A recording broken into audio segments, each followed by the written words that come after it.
Assalamu alaikum wa rahmatullahi wa barakatuh. My brothers, my sisters, I'm going to continue from where I left off. We were saying the days are not all the same in terms of virtue in the eyes of Allah, nor are the nights. The months are not the same. So if you were to be asked which is the most sacred of all months, the answer is Ramadan.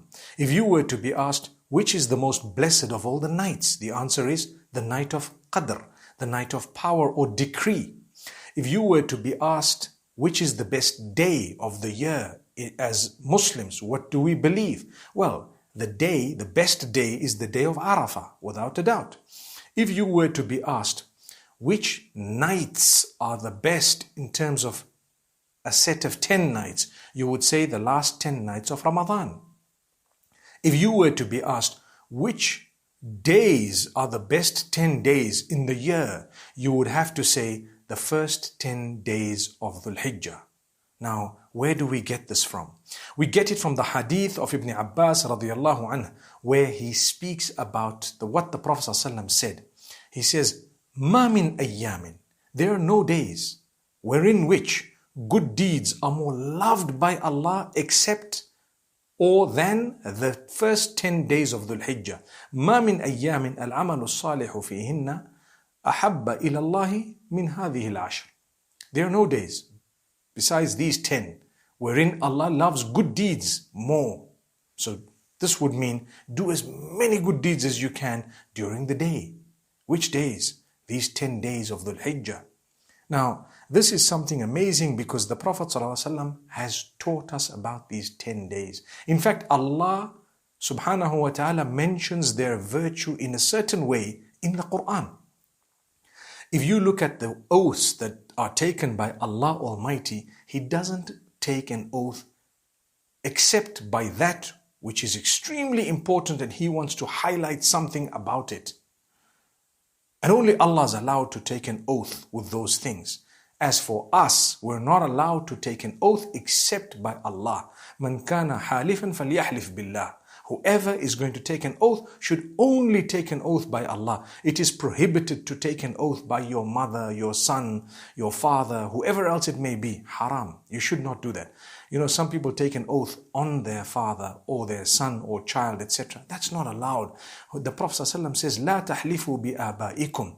Don't take an oath on your fathers. If you're going to take an oath, take it on Allah, with the name of Allah, no one else's name. As for Allah, He can take an oath on what He wishes because He is the creator.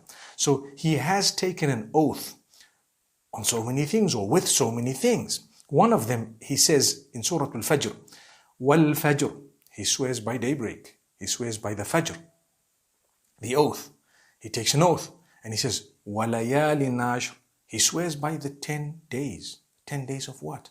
Go back to what the Sahaba have said, what the Mufassirin and translators and experts of the revelation have said. They've all said they are the 10 days of Dhul Hijjah. Allah's taking an oath by them. He hasn't even taken an oath by Ramadan, but He's taken an oath here by the 10 days of Dhul Hijjah. So this goes to show that there are no days wherein which Allah loves good deeds more than these 10 days of Dhul Hijjah. Don't confuse Ramadan. I told you earlier, Ramadan, the nights are powerful. Dhul Hijjah, the days are extremely powerful. Okay, Allah loves them. Why Allah loves them is a topic on its own. And at times we know, at times we don't know. But Allah wants you to engage in worship. It's a season. It is depicting the life of Ibrahim alayhi salam, who was the most loved unto Allah. So remember that Allah wants you to do things that He did in order to understand the lesson from it and to gain piety and closeness to Allah as a result. And this is why the best of the days is the day of Arafah, and it is a sunnah to fast on that day, the day of Arafah, for those who are not in Hajj. And on that day, if you were to fast, you will get a reward, or you will get a reward of the sins, the minor sins of the current year as well as the next year wiped out. Minor sins wiped out of the current year and the coming year. So that's 2 years of sins wiped out. By doing what? By fasting on the day of Arafah for a person who's not in Hajj. If you're in Hajj, it's not a sunnah. You shouldn't fast on the day of Arafah. But if you're not in Hajj, you should try that. The 9th of Dhul Hijjah, wherever you are, the 9th of Dhul Hijjah is the day of Arafah. May Allah grant us the ability to fast on that day, and may Allah subhanahu wa ta'ala accept it from us. Let's make an intention from now, and let's understand we definitely need to do what would please Allah during these days. May Allah bless you all. أقول قولي هذا وصلى الله وسلم على نبينا محمد.